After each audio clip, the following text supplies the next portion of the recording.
ஓம் மகாலட்சுமி நமக. ஓம் மகாலட்சுமி நமக. நாராயண நாராயண. தேவி, இன்று தாமாகவே தேவி ராதா தங்களை ஆராதிக்கிறார்கள். ஆயினும் தேவி, எனக்கு ஒன்று புரியவில்லை. தாய் லக்ஷ்மியும் தாங்கள்தான், தேவி ராதையும் தாங்கள்தான். தாங்களே தங்களை பிரார்த்திப்பது என்பது என்ன காரணத்தினால் தேவி? தேவமுனிவரே, இது சுய பிரார்த்தனை அன்று. மாறாக தன்னோடு கூடிய உரையாடல். சங்கடமான நேரங்களில் முற்றிலும் முக்கியமானது தன்னோடு உரையாடுவது. எந்த ஒரு பிரச்சனைக்கான தீர்வும் தன்னோடு உரையாடல் செய்வதன் மூலமே பெற்றுக்கொள்ள முடியும். சத்திய வாக்கு தேவி, சத்திய வாக்கு. நாராயண நாராயண. ஓம் மகாலட்சுமி நமக. ஓம் மகாலட்சுமி நமக. ஓம் மகாலட்சுமி நமக. ஓம் மகாலட்சுமி நமக. ஓம் மகாலட்சுமி. நாராயண நாராயண. பிரபு, இன்று சேஷரின் அவதாரத்தோடு இந்த உட்கஜன் அதே போல் மறைந்து போர் புரிகிறான். இதற்கு முன்பாக வேதாயுகத்தில் தங்களுக்கு இளையவரான லக்ஷ்மணனோடு மேகநாதன் செய்தது போன்று. பிரபு, தாங்கள் தேவி ராதையின் இந்த பிரார்த்தனைக்கு பலன் அளிக்கவில்லை என்றால் பெரும் விபரீதமாகிவிடும். ஏதேனும் செய்யுங்கள் பிரபு, செய்யுங்கள்.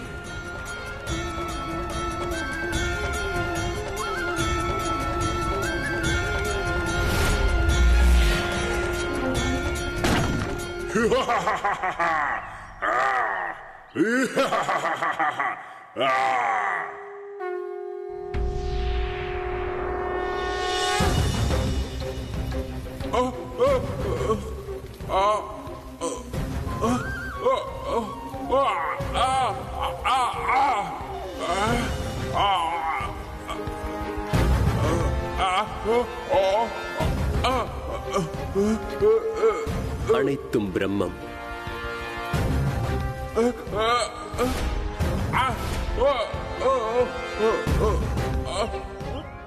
எனக்கு என்ன இப்படி ஆகிவிட்டது? எனக்கு என்ன இப்படி ஒரு உடலா?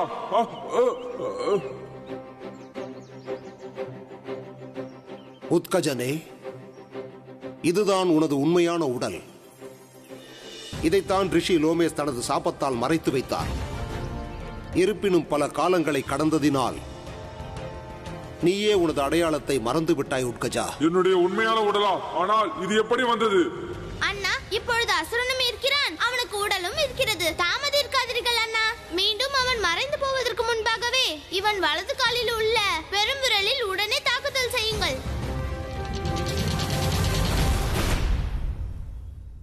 அக்ரூரர் செய்தது அனைத்துமே எங்கள் ஆணைக்கு இணங்க செய்தது.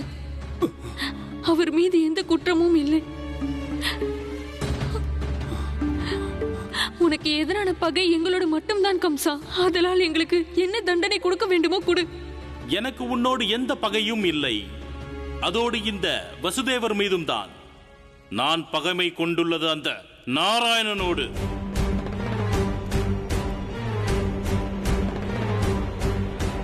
அந்த வஞ்சக சக்கரதாரி விஷ்ணுவை நம்பி நீ என்னை உனது பகைவனாக்கிக் கொண்டாய்.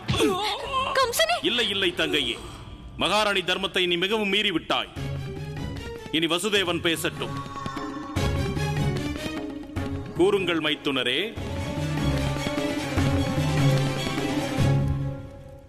அண்ணா, வலது காலின் பெருவிரல்.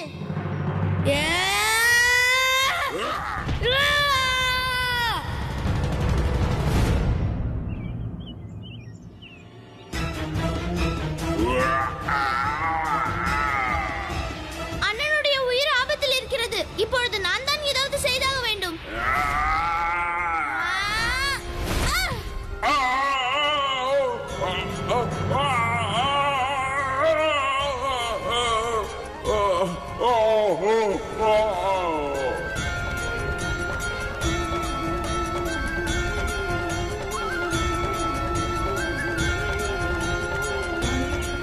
நாராயண நாராயண. பிரபு, இன்று வரை இந்த உட்கஜன் பல காலங்களாகவே சாப விமோச்சனம் பெற அலைந்து கொண்டிருந்தான். ஆனால் இன்று அவன் தந்தை இருநாக்ஷனுக்கு நிகராக முக்தி அளித்து விட்டீர்கள் பிரபு. தாங்களே தயாள பிரபு. தேவரிஷி, உயிர்களின் பிறப்பானது பரமாத்மாவை அடைவதற்காகவே நிகழ்கிறது. ஆனால் அஞ்ஞான வசத்தால் அவர்கள் அதர்ம வழியில் சென்று விடுகிறார்கள். அவ்வகையில் உத்கஜனும் தனது முக்திக்காக மனம் போன போக்கில் அலைந்து கொண்டிருந்தான். அப்படி இருப்பினும் அவனுக்கு முக்தி கிடைத்தது. அவனது உலக வாழ்க்கையின் கர்மங்கள் மற்றும் பாவங்கள் பூரணமடைந்த பிறகுதான். சத்திய வாக்கு பிரபு. தங்களது மகிமையோ மகிமை, தங்களது லீலையோ லீலை. நாராயண நாராயண.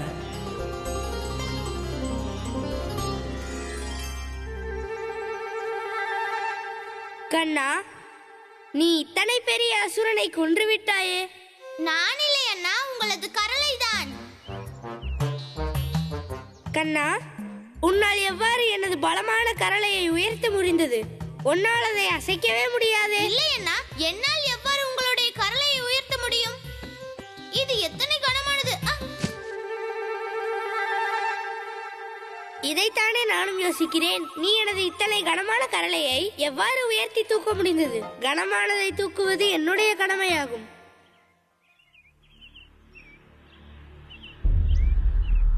ஓம் மகாலட்சுமி நமஹ.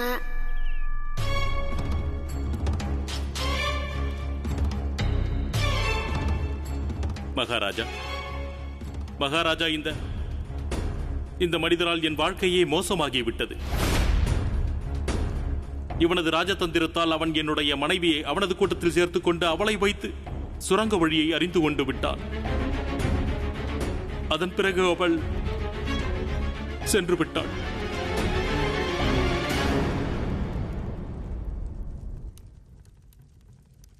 இவனுக்கு தண்டனை கொடுத்தாக வேண்டும் மகாராஜா.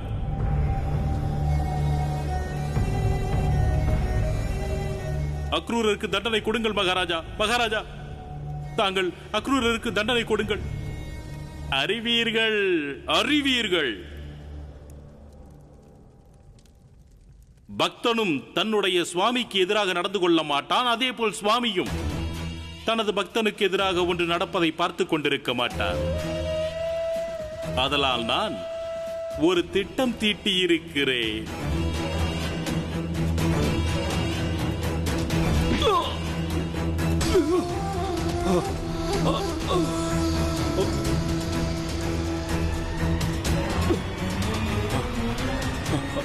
மகாராஜா, நீங்கள் இருவரும் ஒருவருக்கொருவர் காப்பாற்றிக் கொள்ள வேண்டும். மேலும் அதற்காக ஒருவர் இன்னொருவரோடு சண்டையிட வேண்டும். இது ஒரு சாதாரண சண்டை அல்ல, மரண யுத்தம்.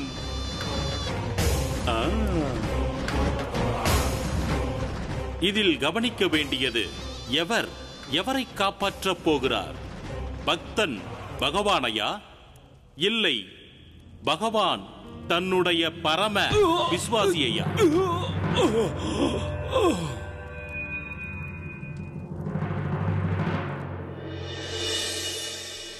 ஓம் மகாலட்சுமி நமஹ. கோபிகை, கண்களை திற. எப்போது இந்த அசுரன் மடியிறானோ அதுவரை நான் என் கண்களை திறக்கப் போவதில்லை. ராதா, அந்த அசுரன் எப்போதோ இறந்து விட்டான். இறந்து விட்டானா? எவ்வாறு? உனது பிரார்த்தனையில் தான், வேறு எதனால்? இதன் அர்த்தமானது என்னவென்றால், எனது தந்தையார் உண்மைதான் கூறியிருக்கிறார், பிரார்த்தனைக்கு மிகுந்த சக்தி உள்ளதென்று. ஆம் கோபிகா, பிரார்த்தனையோடு நாம் சில காரியங்களும் செய்ய வேண்டியது இருக்கும். பிறகு நமது எந்த முயற்சியும் தோல்வியை அடையவே அடையாது. நந்தகுமாரரே, தங்களுக்கு சேவை செய்யும் பாக்கியம் பெற்று நான் மிகவும் தன்யனானே. பிரம்மதேவரே, இந்த முறை நாங்கள் உங்களிடம் சொல்ல வேண்டும்.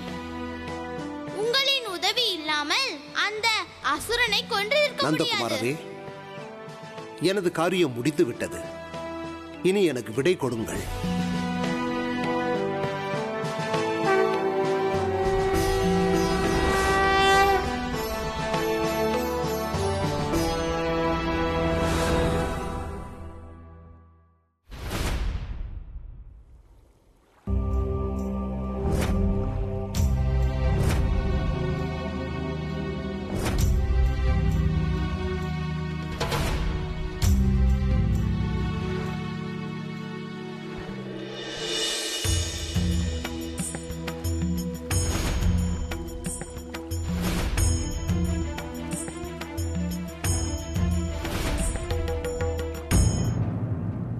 கடவுள் கம்சனுக்கு நீர் அபிஷேகம்.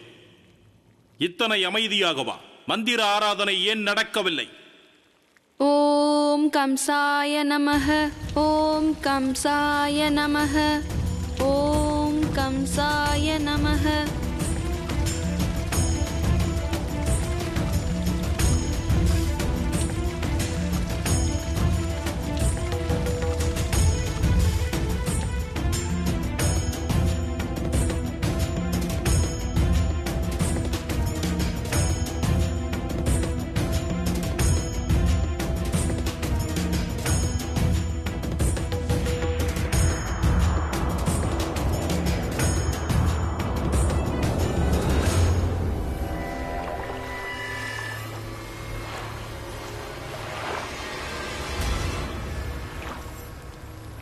நீர் அபிஷேகத்திற்கு இடையில் இந்த சாம்பல் எப்படி என் மீது வந்தது? கடவுளே, அங்கே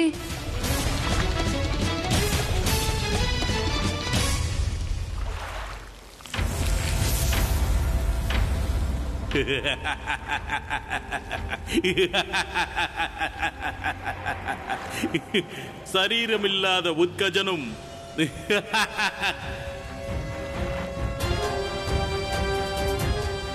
கம்ச நாமம் உத்தமமாகும், உத்தமமானது சித்தமாகும்.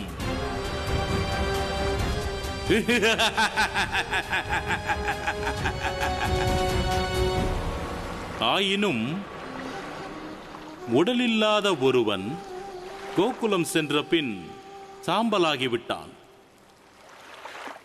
அப்படி கோகுலத்தில் என்ன இருக்கிறது? நாராயணா,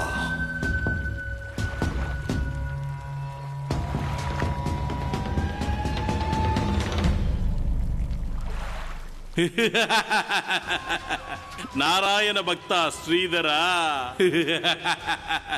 சரி, வந்ததுதான் வந்து விட்டாய். ஸ்நானம் செய்து கொள். பல ஜென்மங்களாக குளித்திருக்க மாட்டாய். எனது எதிரி கோகுலத்தில் இருக்கிறான். அவன் எனக்கு எப்படி கிடைப்பான்? அவன் எப்படி பிராப்தமாவான்? சொல். நாராயண பிராப்தம் கிடைக்க 3 வழிகள் உள்ளன கம்சா. 3 வழிகளா? நீர், நிலம், ஆகாயமா? இல்லை கம்சா, பக்தி வழி, அன்பு வழி மற்றும் நட்பாகும்.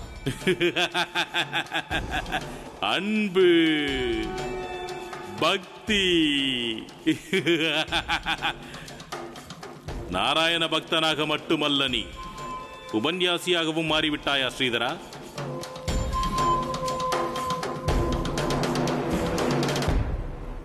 சென்ற முறை உத்கஜனால் தான் நான் உன்னை உயிரோடு விட்டிருந்தேன். இப்போது தோன்றுகிறது, இம்முறை நீ குரு தட்சணை கொடுத்தாக வேண்டும்.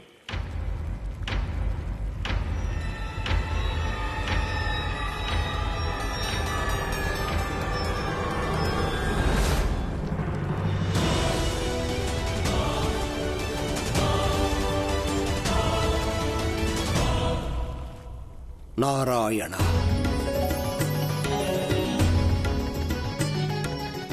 யா தசே துருவோ பிருத்துரு ஜென்மத சச்சேகோ. கம்சா, நீ என்னை கொல்ல வேண்டிய எந்த தேவையும் ஏற்படாது.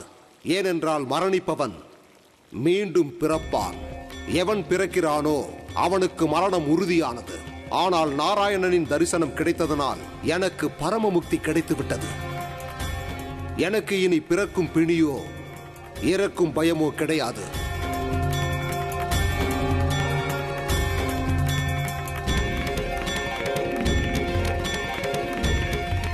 ஓம் நமோ பகவதே வாசுதேவாய நமக.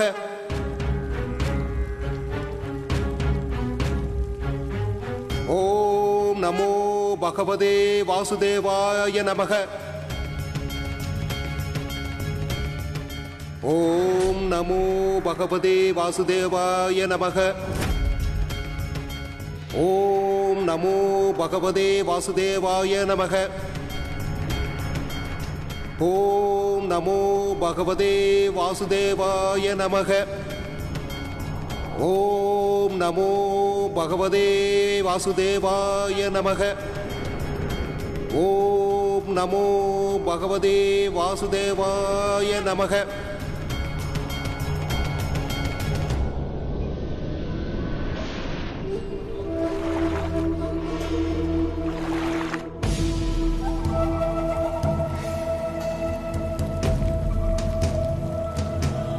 வஞ்சக விஷ்ணுவே, மீண்டும் நீ என்னோடு கபட நாடகம் ஆடிவிட்டாய். சிலர் சக்தியால் இறக்கிறார்கள் என்றால் சிலர் பக்தியாலுமா?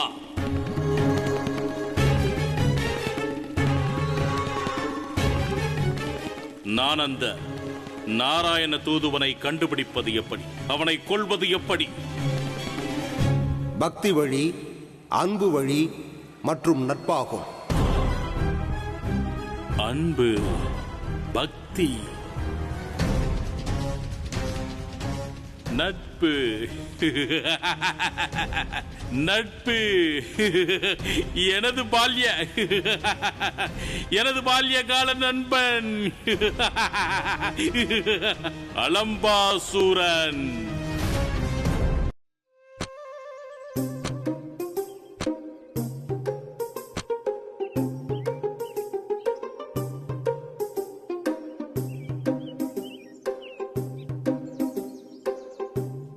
ஏன் கண்ணா, யமுனை நதிக்கரைக்கு சென்று என்ன செய்து கொண்டிருந்தாய்? நான் எதையும் செய்யவில்லையே தந்தையே. அங்கே அண்ணன் தான் ஏதோ செய்து கொண்டிருந்தார். நான் வேடிக்கை மட்டும் தான் பார்த்து கொண்டிருந்தேன். இல்லையா அண்ணா?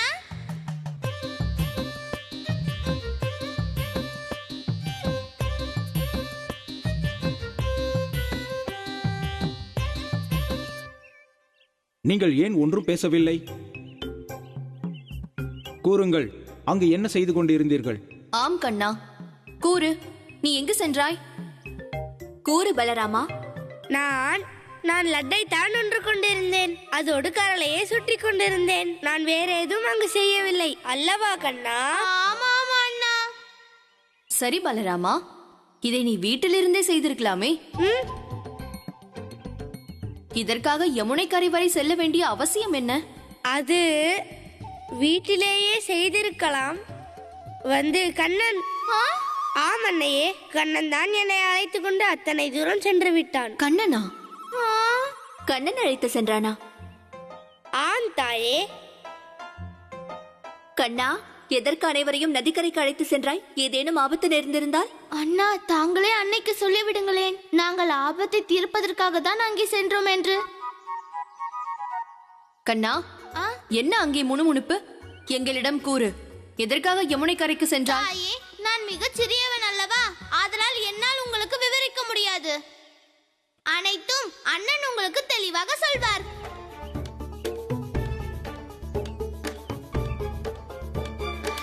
நட்பு பாவம். நண்பனின் நினைவு வந்தவுடன் இதயம் மகிழ்ச்சியில் துள்ளி துள்ளி துள்ளி குதிக்கிறது. மனிதனானாலும் கடவுளானாலும் நண்பர்கள்தான் எல்லா விதத்திலும் உதவிக்கு வருவார்கள். எனது பால்ய நண்பன் அலம்பாசூரன். நண்பா, எங்கிருக்கிறாய் அலம்பாசூரா?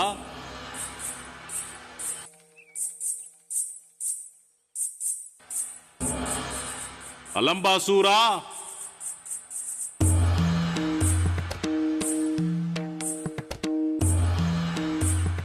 அலம்பாசூரா,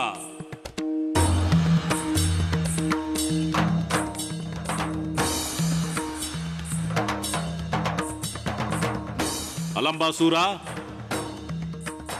எனது நண்பா.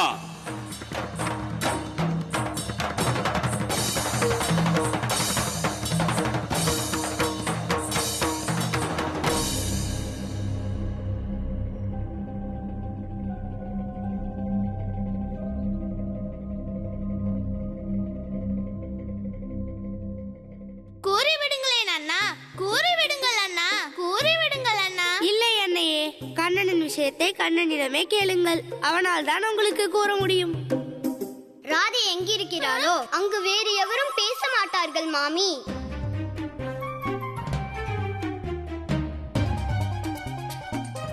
நாங்கள் அங்கு ஏன் சென்றோம் என்று நான் கூறுகிறேன். நாங்கள் அங்கு சென்றது கம்சனின் அசுரன் உத்கஜனை கொல்வதற்காக.